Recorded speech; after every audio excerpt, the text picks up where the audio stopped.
গতকালকে এবং গত পরশুদিন হাদি হত্যার বিচারের দাবি চাইতে ছাত্রছাত্রীরা যেভাবে প্রতিবাদ করেছিল, প্রতিবাদের জন্য মানববন্ধন এবং মিছিল করেছিল, সেটি একটি তাদের দাবি এবং নিরাপত্তার জন্য এবং সঠিক ও সুস্থ বিচারের দাবিতে তারা সে মানববন্ধন করেছিল। কিন্তু এখানে প্রশ্ন হচ্ছে, এই পুলিশ নামের কুলাঙ্গারগুলো যে অন্যায়গুলো করেছে, ছাত্রছাত্রীদের গায়ে লাঠিচার্জ করেছে, শরীরে লাঠিচার্জ করেছে, এবং শুধু ছাত্রছাত্রীরাই নয় বরঞ্চ সাংবাদিকদের সাথেও তারা খুবই বাজে একটা ব্যবহার করেছে এবং তাদেরকে অকথ্য ভাষায় গালিগালাজও করেছে এবং তাদের উপরও লাঠিচার্জ করেছিল। অতএব যেখানে পুলিশ হবে মানুষের এবং সাধারণ জনগণের বন্ধু, সেখানে পুলিশ হয়ে দাঁড়ালো সাধারণ জনগণের বিরুদ্ধে এবং তাদের শত্রু হয়। তাই আমরা এই দেশের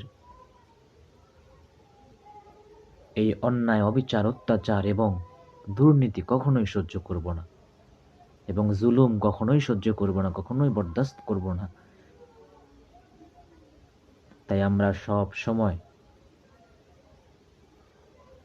ন্যায় বিচার, ন্যায্য দাবি চাইব, কিন্তু এরকম পাশবিক নির্যাতন করা কোনো বাহিনীকে আমরা চাইব না। এরকম একটা কুলাঙ্গারের পুলিশ,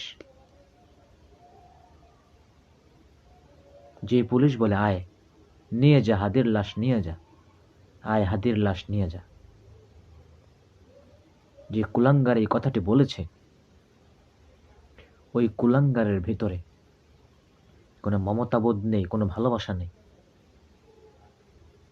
কারণ তার যদি ভাই থাকতো তাহলে সে আজকে এই কথা বলতে পারতো না।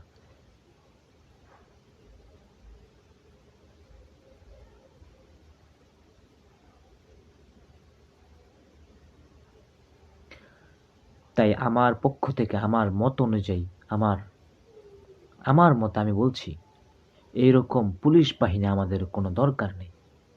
যেখানে পুলিশ মানুষের বন্ধু হবে, সেখানে পুলিশ মানুষের শত্রু হয়ে দাঁড়ায়, তাদের বিরুদ্ধে দাঁড়ায়। অবশ্যই আপনারাও আপনাদের মতামত কমেন্টস বক্সে জানিয়ে যাবেন।